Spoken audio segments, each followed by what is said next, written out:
بسم اللہ الرحمن الرحیم۔ مشکوٰۃ شریف کے مطابق حدیث نمبر 773۔ ابو جحیفہ رضی اللہ تعالیٰ عنہ بیان کرتے ہیں، میں نے رسول اللہ صلی اللہ علیہ وسلم کو مکہ میں دیکھا جبکہ آپ وادی بوتہا میں چمڑے کے ایک سرخ خیمے میں تھے، اور میں نے بلال رضی اللہ تعالیٰ عنہ کو دیکھا کہ وہ رسول اللہ صلی اللہ علیہ وسلم کے وضو کا پانی لیے کھڑے ہیں، اور میں نے لوگوں کو دیکھا کہ وہ وضو کے اس پانی کو حاصل کرنے کے لیے ایک دوسرے پر سبقت لے جانے کی کوشش کر رہے ہیں، چنانچہ جسے تو اس میں سے کچھ مل جاتا وہ اسے اپنے بدن پر مل لیتا، اور جسے اس میں سے کچھ نہ ملتا تو وہ اپنے ساتھی کے ہاتھ کی نمی حاصل کر لیتا۔ پھر میں نے بلال رضی اللہ تعالیٰ عنہ کو دیکھا کہ انہوں نے چھوٹا نیزہ لے کر گاڑ دیا۔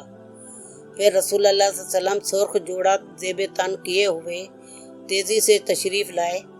آپ نے چھوٹے نیزے کی طرف رخ کر کے لوگوں کو 2 رکعتیں پڑھائیں، اور میں نے لوگوں کو اور چوپاہوں کو آپ کے آگے سے گزرتے ہوئے دیکھا۔